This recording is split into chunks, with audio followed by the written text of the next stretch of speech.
Welcome to Lead Smarter, the podcast where you'll hear powerful, no-nonsense conversations about leadership with today's top experts and real-world leaders like yourself.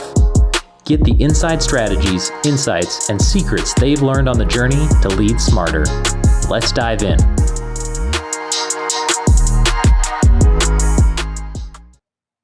Today, I'm joined by Tracey Grove. Tracey is a leadership consultant, executive coach, and the founder of Symmetry. She works with leaders across different cultures to help them build trust, communicate more effectively, and lead with consistency. In this conversation, we focus on a few leadership fundamentals that seem to often get overlooked. The first is trust. Tracey frames it as a behavior over time, which means it's not about our intention or personality, it's about consistency, especially when things aren't going well. We also talk about feedback, the difference between being kind and being nice, and why avoiding difficult conversations, even with good intent, ends up limiting the people you're trying to support. Finally, we look a little beyond the basics and we talk about the complexity of cultural awareness. For the rest, you'll have to just buckle up and take a listen.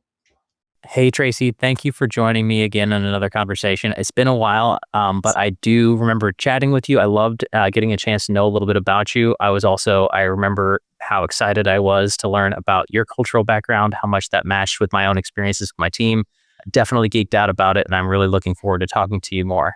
Oh, thank you so much for having me, David. I appreciate it. Yeah, no problem. And I know in our conversations, we talked a lot about authenticity and how to be both authentic in leadership and how to balance that in a conversation or in an environment that has lots of different cultures. I did want to just ask you, though, how does authenticity build trust and engagement within a team from your perspective?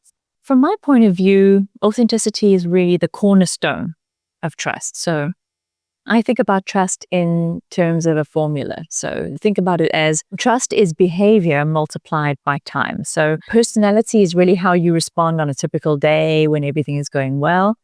But character is how you show up when things don't go well or when no one's watching you. And that character and the behavior that reflects that character, if it's consistent over time, that builds trust. So leaders who are very authentic and consistent, they keep their promises, follow through on their commitments. These are the leaders that build trust with their teams. They communicate their intentions for why they do things, for why they make decisions. Even if they can't necessarily share all the details, they will allow people to understand their thinking behind the thought process, behind those decisions. And they don't really make promises that they can't keep. So for me, that is the kind of authenticity that builds trust, and in turn then builds engagement. Because these leaders are building real relationships with their teams. They trust their teams to do the right thing. They look for common ground when there's a problem to resolve or there's differences to resolve. And they're also humble. So they might ask for help. They're willing to admit when they're wrong or when they don't know. And they're prepared to not always be right. For me, that's really the authenticity, the consistency, and the humility are what build trust and what build engagement. And these leaders generally tend to be very good listeners, and they can express empathy very well. And they really make amends if they do make a mistake, which we all do because we're all just human. I love that entire description. And for me, it sounds like if I was to just listen to that description and I didn't hear the question, I wouldn't actually think you were describing a leader. I would think you're just describing somebody who's trying to be a really good partner. You almost described to me like the kind of person I want to be like in a marriage. Sounds weird to say that, but like... Absolutely. The only reason I say that is because I've thought about that kind of description you just gave. I've had conversations with friends and colleagues, and I remember saying like, I think the most important thing I can be to any relationship, but I was thinking about my wife at the time, is predictable. And even if that's bad predictable, like you can depend on me for that to be how I react to a situation. An example of that I've owned several times. I try to be very mindful and I try to give a lot of room and grace in situations, and I'm really good at it, but I also know very, very specifically where I'm very bad at it. And it's always the same, and it's almost always related to food. If I'm really hungry, I know going into it, and now I can at least say, I'm going to make bad choices right now. And I either need help, and I'll let people know I need help, but there's also a point at which it's really important you don't help me because it's going to be like a problem between us, and it's not us, it's me. I'm hungry. I went into a weird direction with this, but I think about that all the time, like the kind of person I want to be for someone else. And then how do I fail that? And if I fail it, can I at least get ahead of that, own it? And if I'm going to fail it, I don't want to say fail it dependably. I can try to be better at it, but be Yes. predictable seemed like a value. And what you described to me sounded exactly like that. Can you, Very from your much own so. perspective, can you share a story from your own career where authenticity made a difference in that in the outcome? Yeah, there's an interesting story, actually one that I talk about in the book is I was working on a team and there was a leader on the team who was a little, let's call her condescending, a little superior. She was not a good partner. It was a small team, so there were only I think, about 8 people on the team. So everyone really had to lean in and work well together to get things done. She was joined us as a researcher and was very, very good at what she did. Really smart, incredibly bright, but terrible in her way of relating to other people. She had a very condescending tone. And this was becoming a real problem for the rest of the team. And I was starting to get complaints from the team. And they were saying that they were dreading being in meetings with her. They started calling those meetings her lectures because she came across as a lecturer. And it was interesting because when I chatted to her, outside of that kind of environment, she didn't come across that way. So I invited her into my office and I said to her, Martha, you were pretty rough on the team in that meeting. I'm worried about you. What's going on? Are you okay? And she started to cry. And she said she'd always had to fight to be heard. Growing up, she'd grown up with just brothers, older brothers. And she was always in competition with them. She had to see who was smarter. She was one of the reasons she earned a PhD. And that's why she always had to have all the answers. And no one could have a different opinion to her because she was always right. And so, I just sat with her for a little bit and let her know that the team knows that she's smart. We know she's intelligent. We know you have a PhD. She used to tell us every chance she has. But we know you're great at what you do and you're really articulate. And we need you here for those skills and for those talents. But you're coming across really as a lecturing professor rather than one of the team. So please stop talking down to your colleagues and start collaborating with them because you'll find that you'll be surprised at how much smoother things will go. And if you can't do that, then I don't think you have a place on this team. And I think that was a little bit tough on her. So she was there was a stunned silence for a couple of seconds. And then she actually surprised me because I expected her to fight back or to just shut down. And she said to me, you're right. I've been trying so hard to be the most competent person in the room. I didn't realize how I was coming across to other people. And I promise I'm going to try to do better. So she got aware of the problem of what she was like, to your point about being hangry, right? She understood now how others were receiving her. And she did change. She really worked well with the team. She calmed down a little in her competitiveness. Her attitude really improved so much that she became really well respected in the team. A few months later, it was kind of funny. She was chatting to me and she said, it's going so much better and I feel so much better. I feel like I've settled into the team. And she says, when I first met you, you were so nice. I thought you'd be a pushover. But I learned the hard way that you may be kind, but that doesn't make you weak. So it was an interesting lesson for me as well as for her, is that I learned that from an authenticity point of view, I was showing up in what I believe was my most authentic way. And she was receiving it as weakness. But when I had to stand up and, for the rest of the team and, call her out on something, she realized that wasn't the case.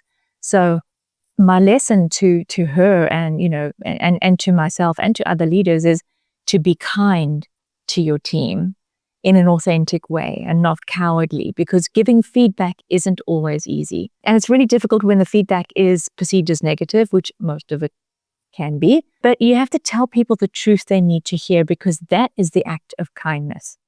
Protecting them and ourselves from those difficult conversations doesn't help them. It's a disservice to them, and it's really kind of chicken-hearted, right? Because we're like, I don't want to get into that just uncomfortable space. But that, to me, is one of the key aspects of authenticity that can really make a difference.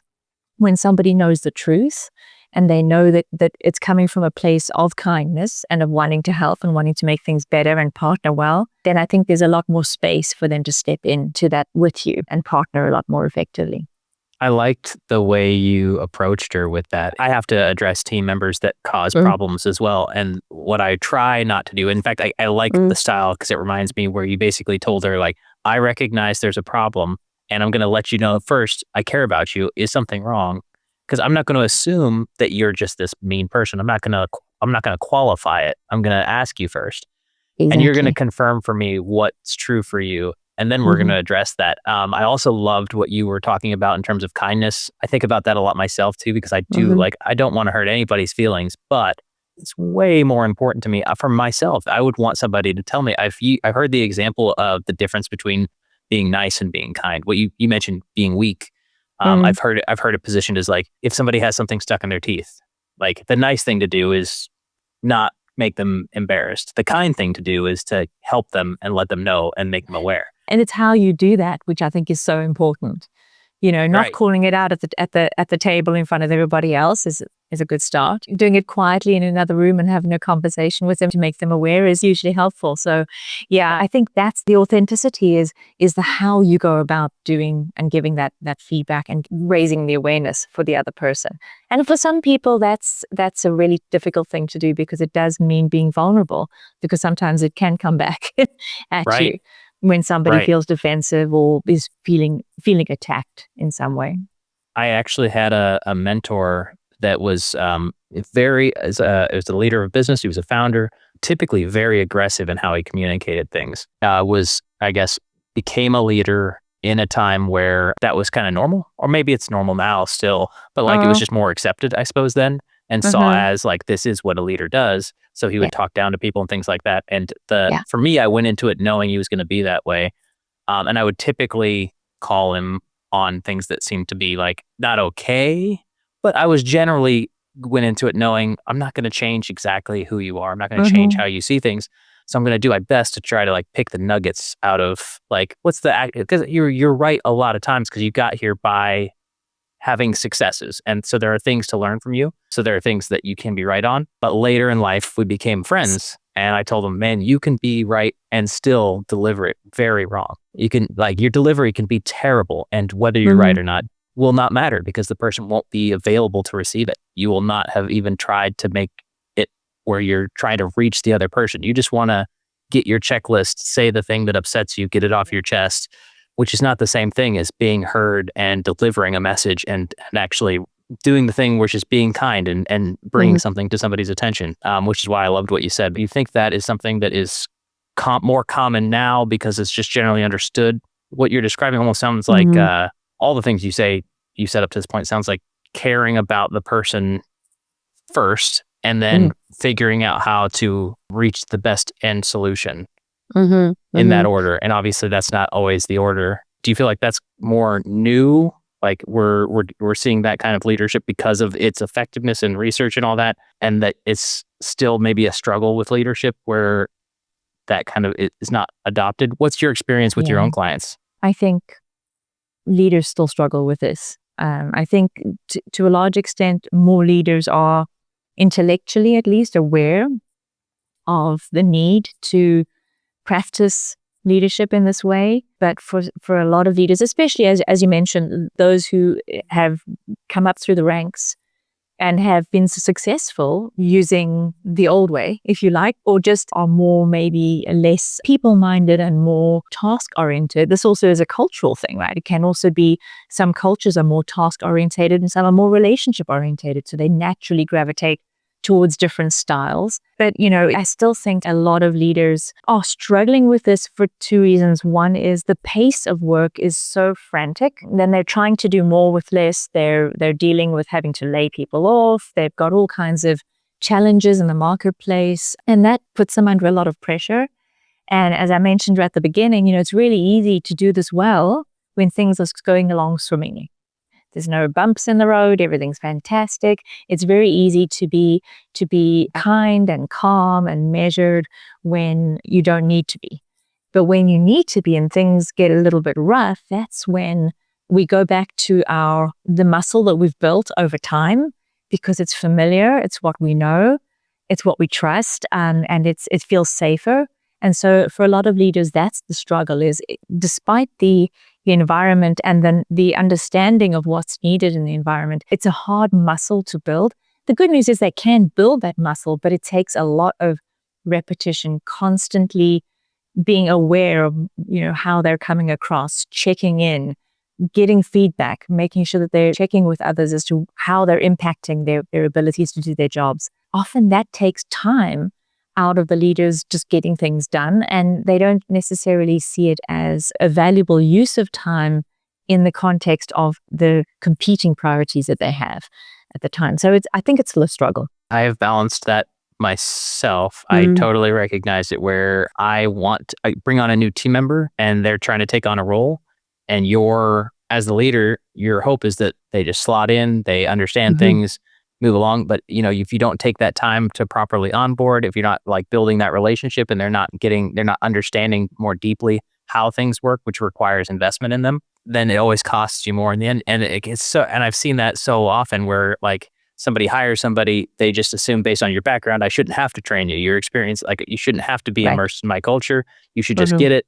And it's easier to fire you and start over and then not realize how much that actually costs in the end. And I'm constantly churning because I'm not investing in the people. Not to mention the fact that whoever's left behind, when they see this churn going on, there's a huge impact on the team that's left behind to pick up the slack, to take on all those additional tasks. And also there's this whole notion of survivor's guilt, and they're all waiting for the other shoe to drop.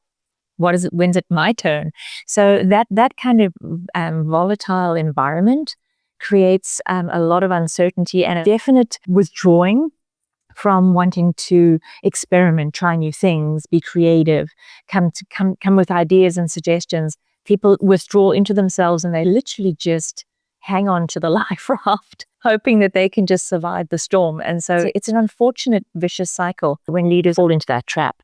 I wish I could say, maybe even from my limited experience, that was not very common, but it seems almost, I feel like it's more common than not, which is unfortunate. And I did you'd mentioned leaders being sensitive of like cultural nuances, and I wanted to actually talk to you about that. What practical steps can managers take to be more culturally aware and inclusive in their leadership styles? This is a minefield. Culture is so challenging, and especially as we become a global workforce now, it's even more challenging for leaders. But there's a couple of things that leaders can just think about, and these are obviously generalizations. So we want to make sure that we don't become guilty of stereotyping in search of some kind of cultural norm. And so knowing that every individual doesn't necessarily fit the norm, but that generally there are some cultural practices that can help. So one of those things that leaders can do is just really learn about those cultural norms and practices. So for example, in an individualistic culture, for example, like the American culture, highlighting the personal achievements of an individual and the initiative of individuals and teams within the context of how it's impacted the teams is really important.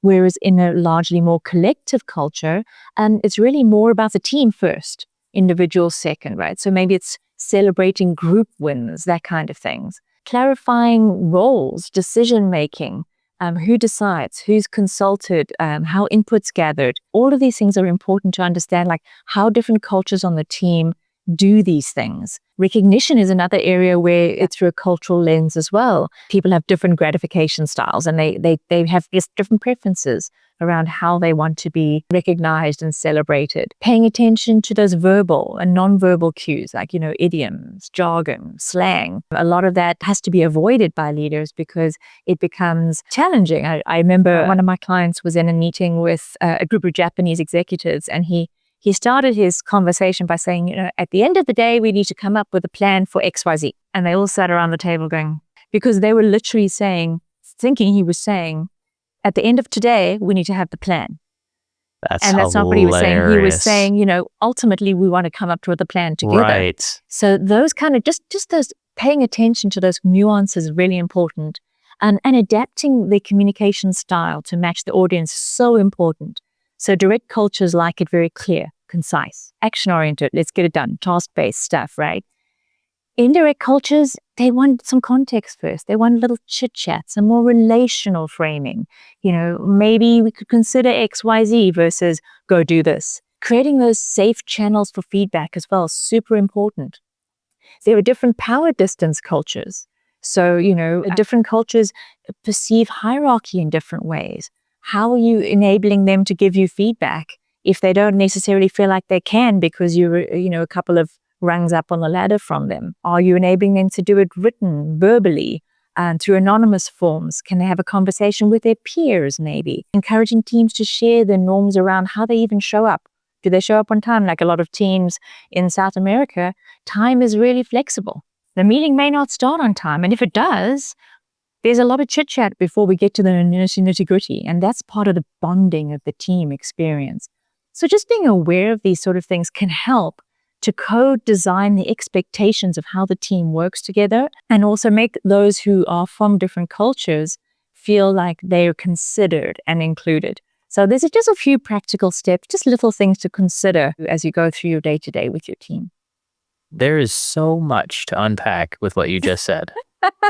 So culture is a lot. I mean, I do a lot of culture workshops with leaders and with teams, and you could talk about this for a week, 5 hours what's a day. interesting is Easy. Everything you said at the end of it, I am certain it was all true, and I felt like I knew no better how to navigate all the complexities than before you said anything. And I think even worse, I think I'm more aware of how much I should be paying attention to, and maybe feel even less prepared than I did before you said it.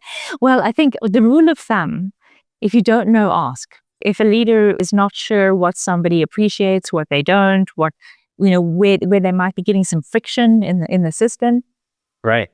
Ask them. It's the most easy way to find out what you need to know.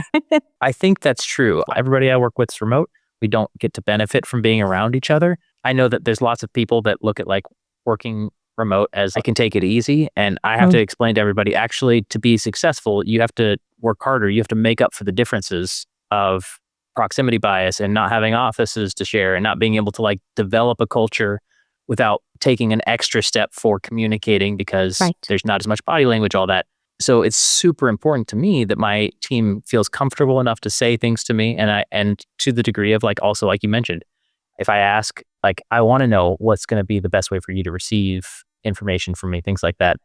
Yeah. The struggle for me is at times lots of my team, as I mentioned to you before, lots of my team come from South Africa, and they've expressed like I'm understanding them over time that there's a difference in how they perceive hierarchy. Yes. And formality in conversation than what I'm comfortable with or I know how to support. Yes. And so what I've found is like, oh, you're the co-founder of business and you're asking me like to open up to you. I don't feel like there's less of a risk. I feel like I'm now on the spot to where it's a problem if I do or don't open up to you. So you're right. I think asking questions is the only way to really be able to get them to feel like they can tell you. But it's almost like sometimes I've noticed I can't even get that to work. So I sometimes I'll even notice like I'm role playing. Like I will even describe like, here's what I understand of what you may be feeling in this situation. Please feel free to tell me if I'm wrong. You're probably concerned about how this will affect me. And I'll like try to give examples. I give like, in those situations, I try to soften it, giving context, and I'm still interested. But I almost like, that's gotta be like as far as I can go, right? Because I can't read your mind and I don't know how to soften it anymore. The only other thing I know how to do is I explain that if you don't share these things with me, there are real consequences in our relationship, and I'm trying to protect us both from like that collapse. But now it sounds like I'm almost threatening you, right? So like how do I get them to be comfortable enough, especially with a very clear, very stark power dynamic? That's the thing I think that makes people the least comfortable. And the only thing I know how to do is all the things you said. Be human, maybe even show and explain like, here's some mistakes that you can make, and here's mistakes I've made. And the one other thing somebody's recommended to me, and I'm really interested in what you think about this, somebody's recommended actually like people that are that uncomfortable, maybe role play with them and tell them you need them to give you negative feedback, critique you. Like, so they have to know what it's like to say that to somebody else. I've yet to do it. I thought it was a brilliant idea and I've never done it. I'm telling on myself right now. It's an interesting idea. I think it could be an interesting exercise for them to just flex that muscle. But I think you're also still going to end up with a hierarchy barrier to some extent. Sure. And so I think it's probably more around how you articulate the consequences of them not being transparent. Right. And maybe it's more of a, if you don't tell me that there's a problem with X, Y, and Z, I can't support you and can't help partner with you to make it better and guide you and back you up, right? Because really, I think the tone has to be one of support. Or if it's more of a feedback of something that's not going well, then really it's more of a, I'm concerned because I want you to succeed and I know you're capable of succeeding. But I need you to step into the space with me and partner with me so that we can do it together. And the way to do that is to be a little more transparent. And this is why I need to give you this feedback about the repercussions of what's happening when this is not done the right way. And here's why. Again, back to that, the thinking behind decisions, right? Or the thinking behind feedback. Here's why I believe it has to be done this way. And then maybe asking them for their perspective. What do you think about that? So that they actually feel a sense of ownership versus saying, this is wrong, just go do it differently type of thing. And so I think it's more of a conversational, inviting them to participate in the process versus giving corrective feedback, unless, of course, it's just been going on for a while and you need to do it to get things done. Right. That's a different story. I really like the way you describe that. It almost is like, yes, I have to share this information, but I'm going to pull the curtains away so you can see the Wizard of Oz and not be as afraid. Like Yes. It's just a person. Exactly. And the fact that you, in that conversation, express your confidence in their capability, express your enthusiasm for them to, continue to do what they're doing and to do it well, and your desire to help them to do even better, comes from a place of appreciation and value of the work that they're doing versus correcting the things that they're not doing right. I like that you mentioned confidence, like a leader who already recognizes the value of the human being on the other side and wants to invest in them. Yes. Could have the same exact, you could say somebody who doesn't value that or doesn't maybe recognize the value of that, but maybe focuses only on outcomes. They could Yes. have the same approach if they recognized, I was thinking based on what you said in terms of confidence, if I'm investing in their confidence, I'm literally developing a resource that's going to make everything more possible, and their confidence to confidence my whole team. So if all I care about is output, investing in them is still the right thing to do. Absolutely. Yeah, because the output changes, right? So the output becomes more balanced, Right. because by you investing in them as a valuable member of the team and somebody that you're empowering to grow and to develop their skills and develop their capacity and their capability, they in turn will be able to see how that's done in order to be able to do it for their own teams as well. So Right. it's almost a paying it forward kind of situation. So you're basically building the next generation. It's, succession planning at its best, if you like. I actually wanted, because of all the different things you mentioned, all the variables in culture that you could be focused on, I wanted to ask you if there was just one quick tip you could give leaders about leading across cultures. What would that quick tip be? Given that there's obviously 100 things you should be paying attention to, what would be one that you'd say, this is probably going to be really effective if you started here? Yeah, I would say maybe reflect before reacting. So if you can pause, and this is, not only where culture is concerned, but where anything is concerned, pause and replace your assumption with questions. That can help. Like, can you help me understand how this is usually handled in your culture? What is, more comfortable for you? Where does this feel, uncomfortable or difficult? So that reflection before reacting, I think, is probably one of the best things that leaders can do, because it stops us from putting those assumptions and those stereotypes on other people. Because culture is a set of tendencies, not fixed traits, right? So individual variation is still there. Not everyone from a culture fits the same mold. If you model that curiosity and ask the question, then you invite others to, step into that space with you, and you can be a little bit more aware. And also then maybe they can start to understand your culture a little more. I love that approach, being like a Socratic first and like be a Socratic leader, where another resource for leaders is information, and you limit your information if you don't ask questions. Absolutely. Yeah. So And I think that's sorry to interrupt you. I always say to leaders that, ask, don't tell. And because so many leaders think that when they get to that leadership space, they have to be in a position to tell, to guide their teams, to get them going, to, help them overcome obstacles. But how would you handle this? Or how do you think we can do this differently? Or can you help me understand your perspective on this? How did you think that went? How do you think we could do differently? these kind of questions are probably much more powerful than the leader saying what they think.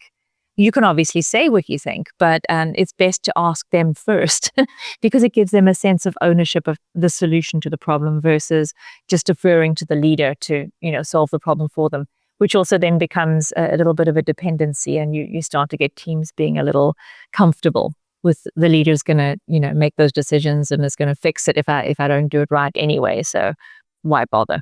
I definitely recall like the transition from being an operator to a leader, and that being one of the hardest things because I was looked to give the answers when I was the operator. Yeah, so it was so hard for me. That what made it easier for me when I was in not just a leadership position, but when I actually owned a business was by the time I was literally at the top, I recognized like I don't want to build something that's limited by my knowledge. Like I'm trying to get people surrounding me that are smarter than me at things. Like the whole point behind, I guess what was driving me to build something was I wanted to do something that was greater than I could do on my own, which means by default, me making a call without other people's inputs is super limited. Absolutely. And also doesn't give them any sense of co-ownership, right? So then it's just executing on a task that's been given to me, and that's pretty much it. Whereas if you ask them, how would you approach this? How do you think we should go, move forward? Then they start to think about it in a different way. They start to have a sense of, this is actually something where my input's valued and my perspective is appreciated. The key, of course, for leaders when they ask those questions is if they go the other way, to explain why they went the other way. Because then otherwise people will start to think, well, you keep asking me, but you never take my point of view. You never do it my way. So what's the point? You don't always have to agree and have to go along with what other people say, but you have to at least explain why after having heard them. So that's a super important part of communicating too. Right, and I've seen that happen in myself, and I've seen it happen in other people that lead businesses, specifically during times that are like the higher the stakes and the shorter the timeline, the more decisive you have to be. But it doesn't mean it's no longer important to keep the team's input and things like that. You still just have to make a call at the end of the day. And I actually wanted to talk to you about when there's those challenging times for leaders, specifically uncertain times. What role does communication play in helping teams stay grounded in times of uncertainty? It's critical at every time, but in times of uncertainty, it's probably the most important. Unfortunately, the thing that gets dropped the most when things are uncertain, because leaders are human and they're also running at 1,000,000 miles an hour. And as leaders, we tend to forget sometimes that we get so buried in the problem or the thing that we're trying to build or something we're trying to overcome that we may, from a thinking point of view, be so much further down the road than the team that now needs to come after you and execute or support or do whatever they have to do. They haven't been part of a lot of conversations. They haven't been, seen a lot of the thinking that's gone on.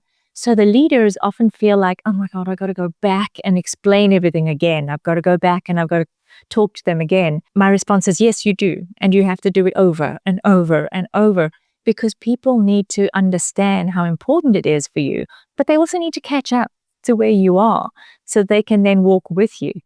And so it's really critical for leaders to be very clear, particularly when times are uncertain. Nothing is ever certain, right? There's no such thing as certain times. But leaders who can help their team stay focused in spite of the change, give them a sense of purpose and direction to keep them moving. I often say, you may not see the road all the way down years in front. As a leader, you might just, not have all the answers yet. That's okay.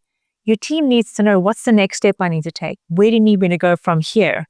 Keep them focused on so that the momentum stays. Because when they don't get that and there's a void of communication or information, it stalls them. They basically stop moving.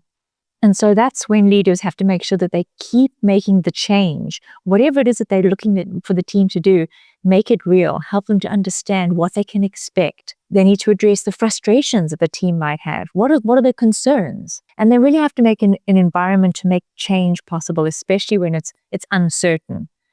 So they can't be have any room for ambiguity. And they need to be very, very clear. What is changing? Set expectations for the team, What do they expect the team to do? What behaviors is a leader looking for to make that change real, right? They need to focus on what's working well so the team can do more of that. They also need an anchor to hold on to. Well, everything's swirling around me, but this thing that we're doing is good and we want to do more of it. We'll hold on to that.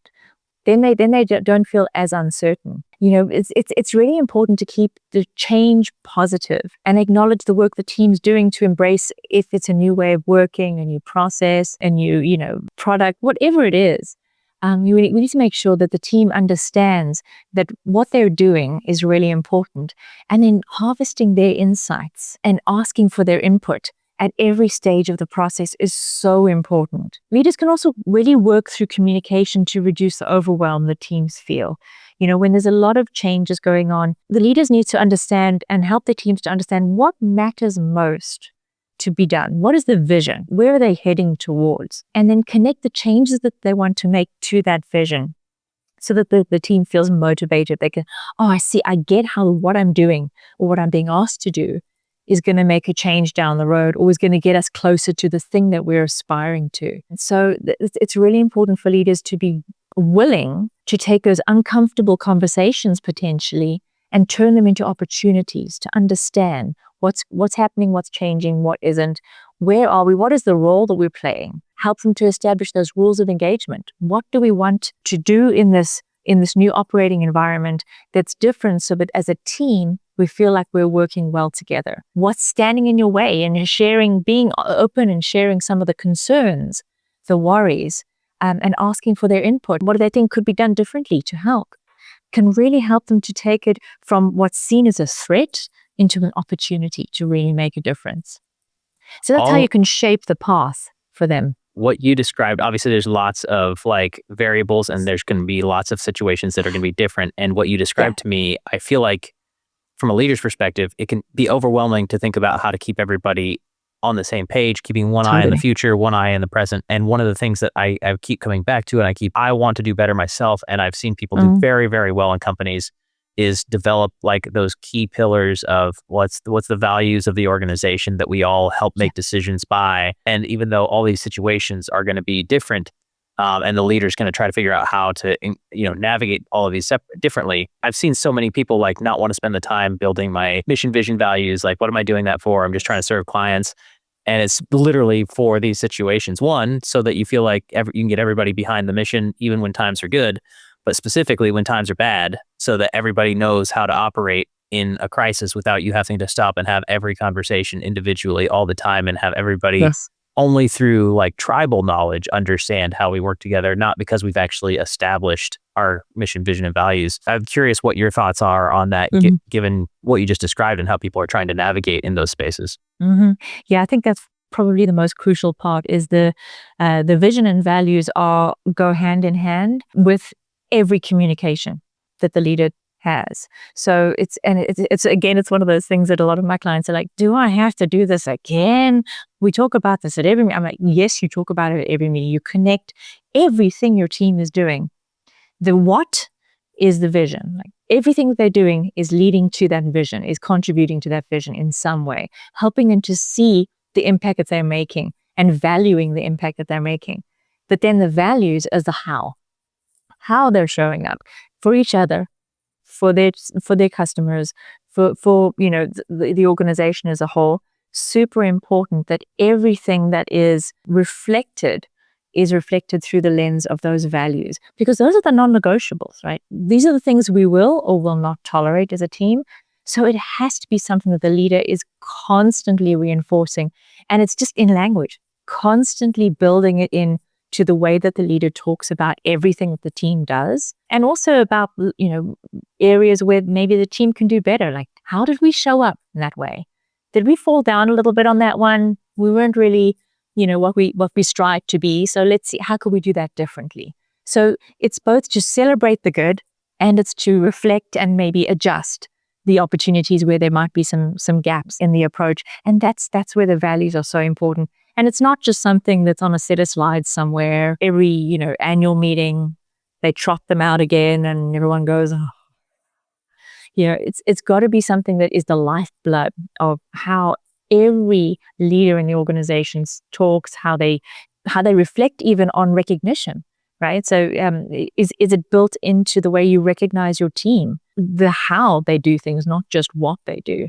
So again, the outputs are twofold, and that's really what needs to be measured, not just the activity, which is the what they're doing, but the outcomes of that activity, which often is the how. And even if it wasn't not a success, we tried something, it didn't work, but we gave it everything we had. Okay, now how do we pivot? And what do we learn from that experience? That we can pivot, firstly, and secondly, that we're willing to innovate and try new things and take a risk. Those are amazing values that are true to who we are as a team.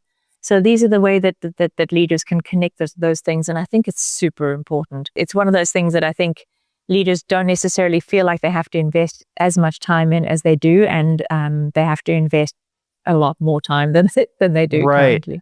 Yeah, either you invest the time in the front end, or you're going to invest it in the back end. You're going to spend that somewhere, that energy and that. Exactly. You're going to spend it. And I feel like it fits really well with the theme of talking about like how to navigate different cultures and things like that. Basically what we're talking about is the culture of a business. I've mentioned to you, like for me, like because of how complex culture can be, I really try hard when I'm placing team members for my clients to really focus on their own culture and how to be inclusive of somebody, still recognizing that the culture of the individual matters and to be aware of that as much as possible.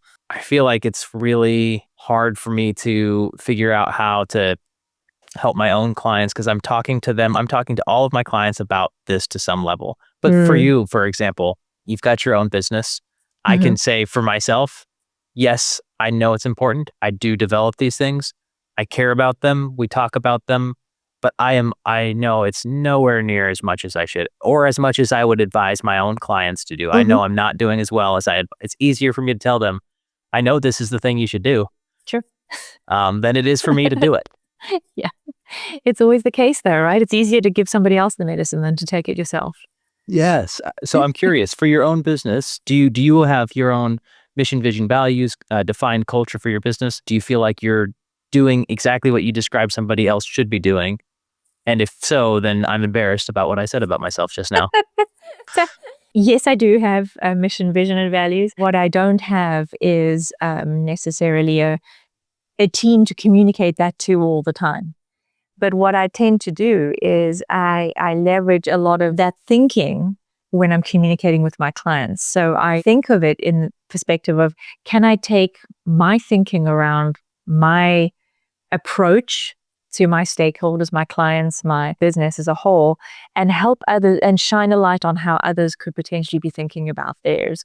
So, when you are a business of one, it's more difficult to rally the troops, if you like. But I do reflect on it regularly, and I always ask my clients after coaching programs or whether they felt that my values were reflected in their experience, because that feedback's really important. Because often you might find that we're all human. We often have a perception of how we're landing with others, and sometimes it's not the case. And so it's always helpful for me to know, like, did you feel like you were heard? Were your concerns, questions, and needs being heard? Did you feel like you got what you needed from an information point of view? Do you understand the value of thinking about this kind of thing? Do you feel like you were supported in that space as you walk through that change? Because a lot of them, I'm actually facilitating the creation of the vision, values, and the mission. That's a great opportunity for me to reflect on my own through that process. It's kind of like holding up a mirror, which is kind of fun. Well, as we are self-reflecting and coming towards the end of this episode, I did have a couple questions for you specifically about one. I'm very interested the kinds of research you do, resources you might be reading and consuming to make yourself better and better for your clients. Do you have any recommendations or anything you're reading right now that you feel is really interesting and you would recommend to someone? Funny enough, I'm shifting a lot of my work has been focused on mental well-being and resilience, as you know. And so I'm actually doing a lot of reading on physiological well-being to connect that with mental well-being. And so I'm actually reading a book right now called Why We Sleep.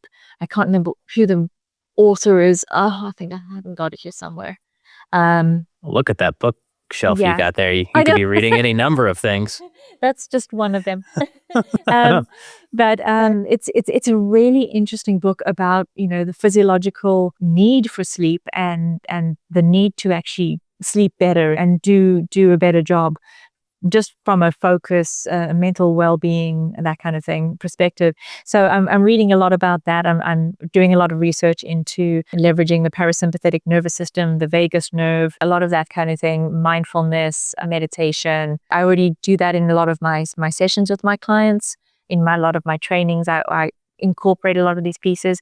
But I'm looking to do a bit more of that, the physical health and well-being side of the mental well-being. So that's kind of, it's a fun journey at the moment. So I'm exploring a little bit of that.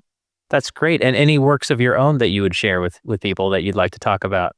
Sure. As you may know, I wrote a book called Taming the Sabertooth, Resilient Leadership in a Stressful World. And so it's a fun, easy read. It's really just a reflection on clients that I've worked with, my own experience as a leader in a corporate environment for a long time, working with, and then obviously other, leaders in industries across the globe. Some of the leadership lessons that I've learned through that experience, but also incorporated into that is the notion of resilience. And so I talk about, sleeping well, breathing well, eating well, moving well. So just, things like forest bathing, and how popular that's becoming, and just getting out into nature and how important that can be to balance the largely tech-driven, high stress environment that a lot of leaders are in today. So that's a fun book, and I'd love if folks would try it and read it, and hopefully get something good out of it to take away and try in the real world. Well, it sounds like that book covers a lot for people to improve themselves. And I know that there's several topics you talked about there, but like the last question I had for you would be, if you had the ability to give yourself only one piece of advice, couldn't give yourself that entire book, but if you went back in time, maybe in your early 20s, and you had 60 seconds to give yourself one piece of advice that you felt would be meaningful and would possibly change your life, what would that piece of advice be? I would say trust your instincts. So often I have, in my life, I have thought about, I should do something, or I should think about something in a certain way. And then I've put it aside and haven't done it. And it's always come back to bite me. I should have done what I was thinking about doing, or I should have done it in a different way.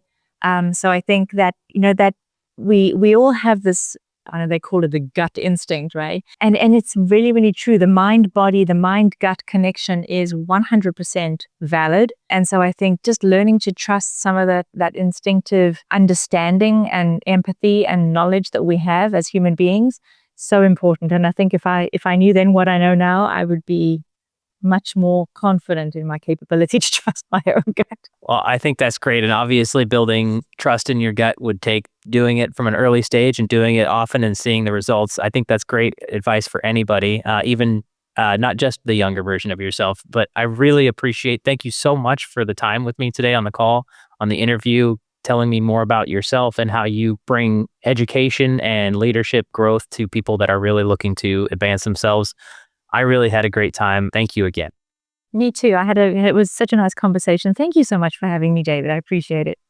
Thank you. Hey, thanks for listening to this episode of Lead Smarter. And thank you to the partners and sponsors who believe in our mission to evolve ourselves to elevate others. Speaking of elevating others, if you liked this episode, please be sure to like, follow, subscribe, and share. It would mean a lot to me and the team that works so hard behind the scenes so we can all learn together. And of course, thank you to the expert guests who kindly join us as generous guides on our journey to lead smarter.